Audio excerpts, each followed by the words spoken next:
Peace, welcome back. Secret House against Tokyo-based hip-hop art and culture, album reviews, discussions, and such. Today, you guys know me and Jet. Yeah.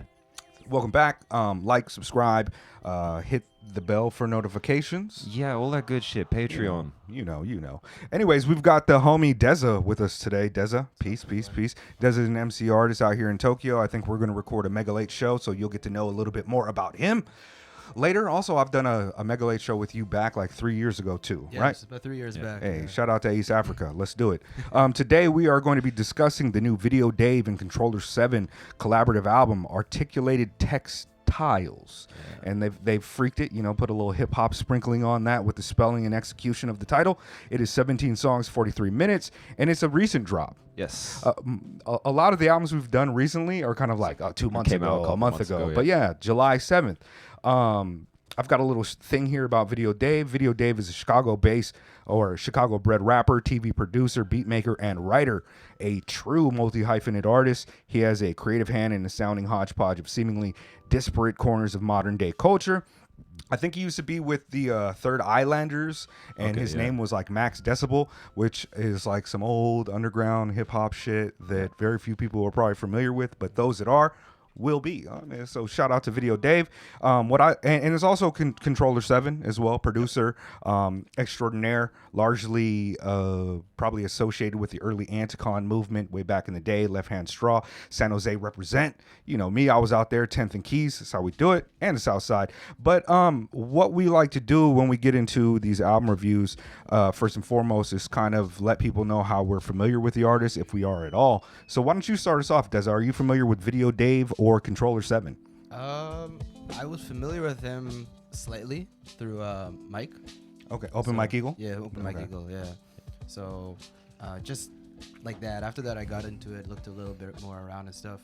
And I saw, he was like disciplinary artist. Yeah. Super fucking cool, man. Yeah. Super talented dude. What about you, Jet?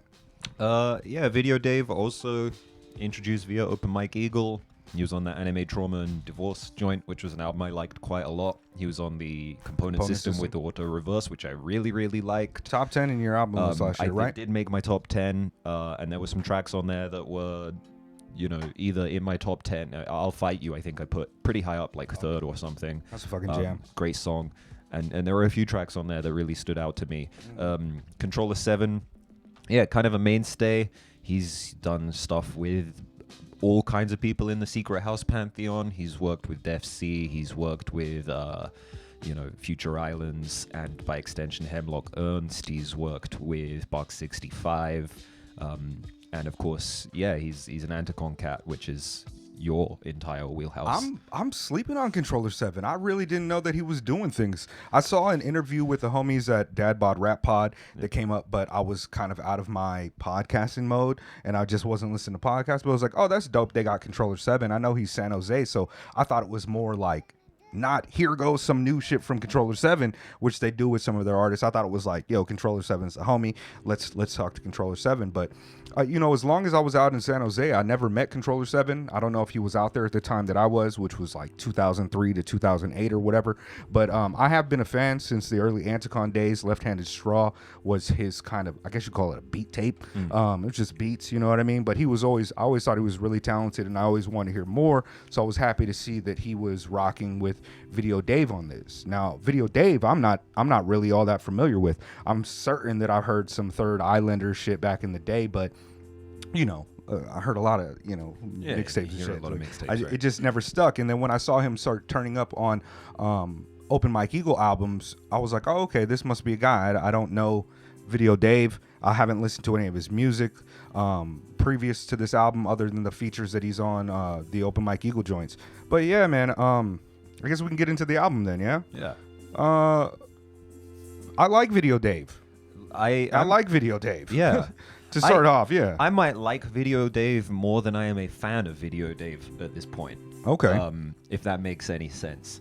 On this record, and I'll go through this just because, like, I feel like this isn't necessarily a critique of the album per se, as opposed to just, like, my initial vibes or my initial impressions of the record. He comes across as this really likable and earnest character, and it kind of reminds me in a way of like early De La Soul. Oh yeah, Oh, I mean, yeah, there's yeah. definitely There's this homage to that. very, On like, Yeah. You know, that 3 Feet High and Rising era De La, like it's very awkward, but also competent and kind of styling in like a very, you know, dorky and kind of different way. And I don't mean dorky in like a pejorative Nerd, way. yeah, It's just like kinda kinda every. this guy's like a rap nerd. You know, Yeah, this is a guy who obviously has been rapping for a long time and he's into it, and it just comes across as like a wholesome and likable character. It kind of lacks the force machismo that so much hip hop Right, feels exactly. it has. Yeah. There's none of Gravitate that hyper masculinity, or even like of, the sports kind of combative, like, Right, yeah, I gotta show you that hostility. I'm the best type of thing. I think that's one of the things I like about Video Dave too. He's kind of like an everyman, you know. He kind of reminds me of some of my best friends, like the things that he says, things that he's interested in, the way that he puts it out. He's just supremely talented and kind of underappreciated. He's a very kind of insightful, random, and just, you know, doper than other cats. He reminds me a lot of, you know, Open Mike Eagle in a lot of ways Yes, in their absolutely. approach. And it doesn't surprise me that they are kind of, you know, tangential and peers. I guess he was also working on Open Mike Eagle's show, The New Negroes, Right. which is like a comedy sketch show that Mike Eagle was doing for a long time. But this album, in you know, the general vibe of it does have a bit of a kind of a happy melancholy, yes. a little bit of like a, not a lackadaisical, but like a nonchalantness, and the way that he's able to take these long walks off short tangents and really just melts into the beat. And I really do enjoy kind of the production that Controller 7 sets out to do on this. There's a cohesion there in the sound that is interesting, because there's clearly a lot of samples, and and he's got kind of like a, it almost reminds me of like a kind of happy, like Herb Alpert type of, like, you know, this is good, this is fine. It's like upbeat, but it's also kind of complex in a way that you don't necessarily have to appreciate. There's just like, I don't get tired of hearing Video Dave, even if some of the things he's saying are like almost of no consequence. Like, it's just kind of like he's going off on things.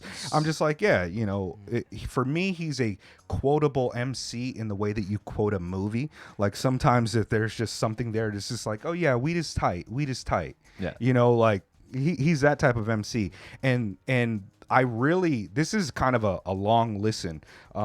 In comparison to some of the other albums that have been coming out, like 43 minutes, it's a full listen. And because it's, you know, just two artists really going off, some of you get kind of lost in the titles or whatever and things, but man, it's like the album keeps moving, it keeps entertaining me, it keeps me upbeat. It's a very dope summer album for me. I quite enjoy it. So Dave didn't do any of the production on the album. No, that's I Controller don't 7. think I so. believe. Yeah, that's Oh, all Controller Controller 7. Yeah. Okay. The production on this record is very interesting to me, because while Controller 7 is obviously, you know, distinctly hip hop, and there is, I don't mean to like say this in a way that is questioning Controller 7's hip hop bona fides, because of course not. But this album really nicely skirts the line of being like not hip hop production wise, while also being very distinctly hip hop. Yeah. It's, you know, you got tracks on there, like probably my favorite. Some of them are kind of cinematic in a ways, but not like, I think it's the way Dave approaches it, Yeah. though. The tracks, you know, the way he approaches it. So like Yeah. Passing Lane, which is probably my favorite track on the album, just because of how bizarre it is. with Deza. With Deza, not to be confused with Deza. Is she's from Doomtree, right? That's right. Yeah, The best team. and yeah, that, you know, that beat, it's almost like a washed out, or like a, you know, something you'd hear from the LA beat scene. Like I, you know, if that had been like a Sam I Am beat, like if it was a little wonkier, and you told me, oh yeah, this is something Sam I Am was putting together, I'd be like, oh okay, yeah, it was like a, you know, something that didn't make the cut on Sam's album or whatever. Yeah. I heard you singing this earlier. I did, yeah. It came in. I was just. It's catchy. It's very catchy. What do you think about the album, Deza? Not Um, Deza. Overall, I enjoyed it. I find it really hard for me to, you know, kind of critique someone else's, like, you know, album that they put together, especially because, you know, the process that goes into it is, you know, so personal and everything. But Overall, I enjoyed it. The production was tight. Just going over to this track though, yeah, like the sample at the start of the song, "Passing Lane," I know it, but I could not figure out for the life of me what it was specifically. We don't do sample snitching on this, right? I mean, we've discussed this. Like, there's been some like. Depends on the artist. I think people have been cool about it for the most part, because I sample snitch all the time. And I know that's one of those things that, you know, there's now, especially now, like, in this era of like AI, like sound detection and stuff, you can play like a backwards 1 second long clip from a hip hop track, and Google can tell you immediately, like, you know, what the original sample is from. So in a sense, I'm like, okay, well, you know, just knowing what it is just like a music nerd thing. But I've also always believed that, you know, the joy that comes from sampling is as a transformative work. Right. It is not as just like taking a sample that already exists and like just putting things on top of it. I really believe the best thing you can do with a sample is completely recontextualize it or turn it into something more than the sum of its parts. Which is, it doesn't matter if you know what the sample is. Ultimately, if you're freaking it the way that you are, you know, I could tell you 15 of the samples on the JPEG Mafia joint that we're going to talk about a bit later, but I can't flip it like JPEG Mafia, and I don't think anybody who's going on to who sampled and trying to sound like JPEG Mafia is going to have the creativity to do it in that way. I just don't want to be the first one to mention it. I don't want to be the one that I feel you. puts it on whosampledthis.com because at the end of the day, like, a lot of these artists are not clearing these samples, and it could mean a tremendous amount of money. And so I'm not necessarily against sample snitching. Because again, that's part of the fun of it. Even like when you're a crate digger, when you hear a break, you're like, I know that break. That's kind of an academic aspect that shows how culturally you are connected to music in general. But like I just won't do it sometimes. Like on that Sleeping Dogs joint, like I know exactly where that sample comes from, but I haven't heard anybody else say it, so I'm not going to be the one to do it. But there's actually a lot of beats on this album that kind of spark a nostalgia for me, and I'm not sure if it's because I know the record that it's sampled from or somebody else flipped a sample, but it just together they provide this really kind of interesting palette. Not palette. This kind of interesting piece that it kind of it's a little bit like Pleasantville-ish, but also kind of surreal David Lynchian, like Bugs Beneath the Lawn type like of Wanda Chosen type. There's like a really and it does have a lot of De La Soul vibe to it when it comes to that kind of happy, you know, everlasting page long candy coat that they put through. Baseball cap with the propeller on top type. Even though like what Video Dave is talking about is not all like optimistic happiness or they're not struggle raps necessarily. It's more like, yo, here's a diary. Like, here's a diary entry. And let me tell you, like, you know, I came home, I left the house, I wrote a poem, came home, put it to a beat, and now it's a verse. And like word association track. You know, this is a really kind of fun, whimsical, just interesting. And the thing that I like about this album, in contrast to the other two that we're going to review today, is that it feels like an album. It feels like there's an intention to deliver a full, cohesive piece of work, and not just, I made 10 tracks with, you know, some of the beats and let's put it together and say it's a thing. Or it really does feel like he had a vision for what he wanted to accomplish,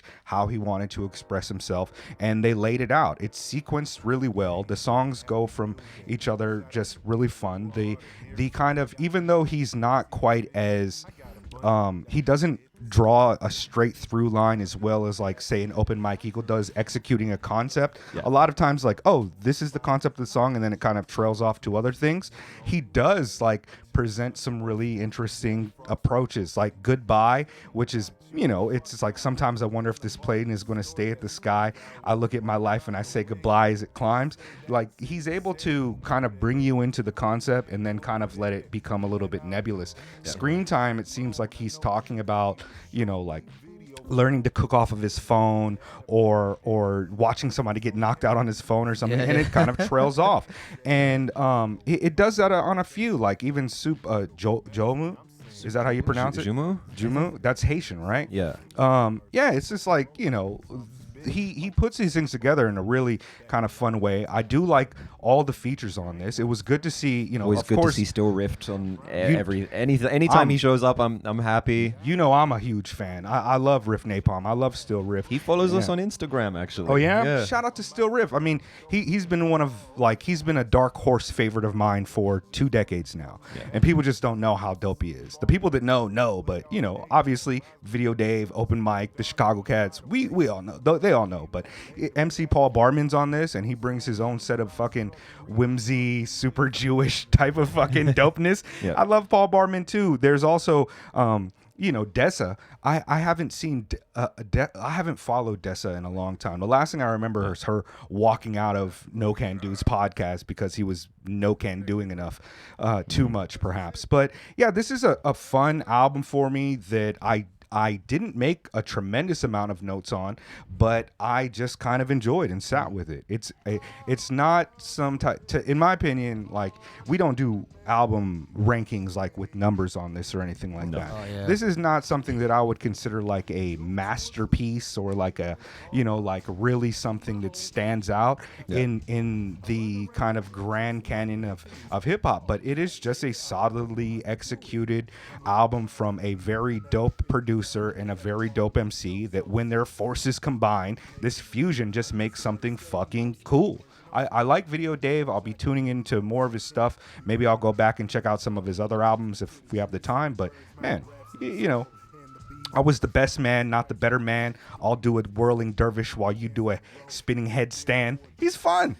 Yeah. I mean, that was the Inner City Gengar. That shit was fucking hard, man. Word. That shit was hard, man. Well, that's something that came up in one of the previous records we reviewed as well. For some reason, it's escaping me, where it's like, I don't remember who it was, but like desperately scrolling, trying to see if I can figure it out, where it was like, this isn't like insane stacking, lyrical backflip type stuff, but he just keeps saying dope shit. Bro, yeah.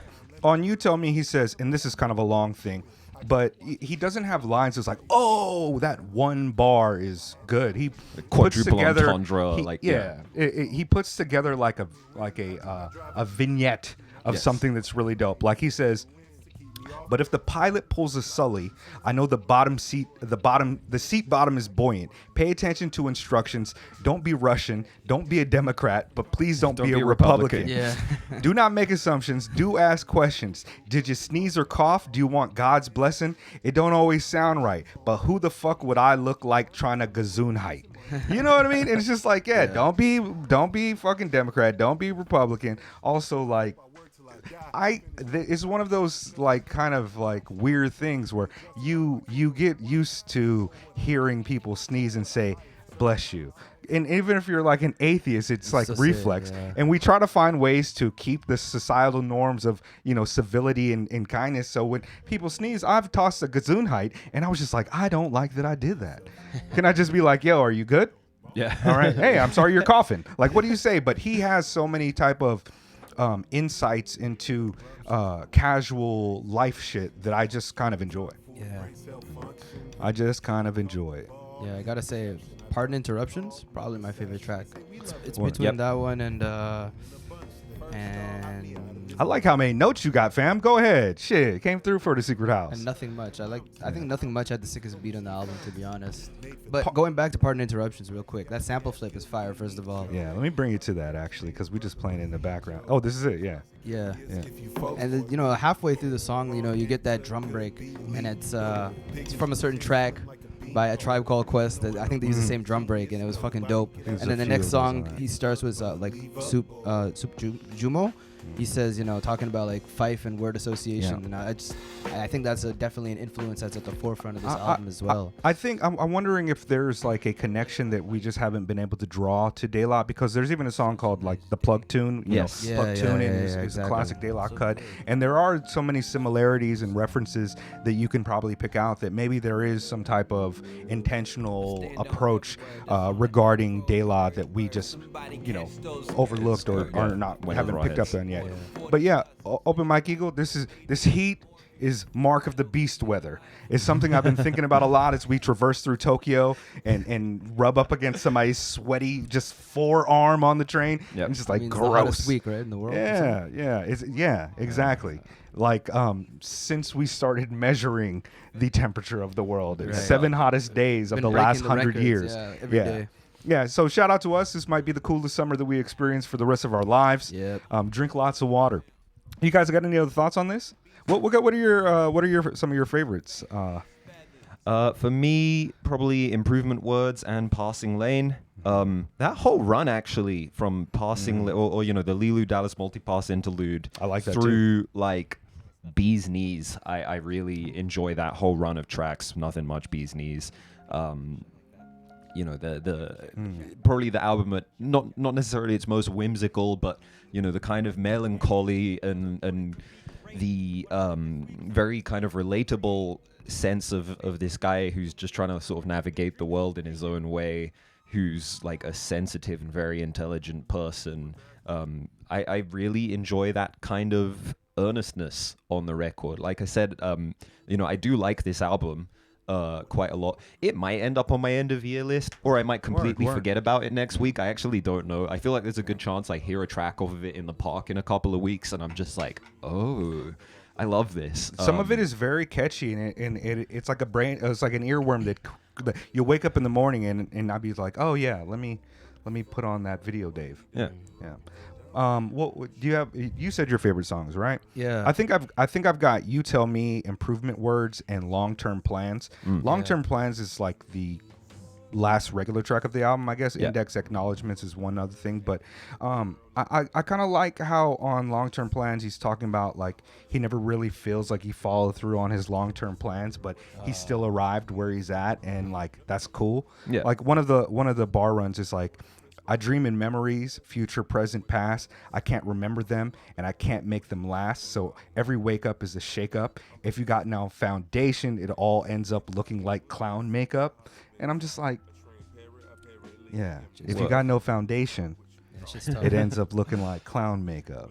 I like him, man. He's a brother that I would, you know, I would kick it with. Yeah. He's outside of Combini or some shit. Yeah. He seems like an interesting cat. So shout out to him. I wish him all the luck. I do like his voice. It's very distinct, and I think that does a lot for him as well. But going back to You Tell Me, that track, I really enjoyed the brass on it specifically. I'm sure that's a sample, or maybe not, but I really enjoyed the brass in it, and I think it added quite nice to it. It's just a fun track in general, to be honest. You Tell Me.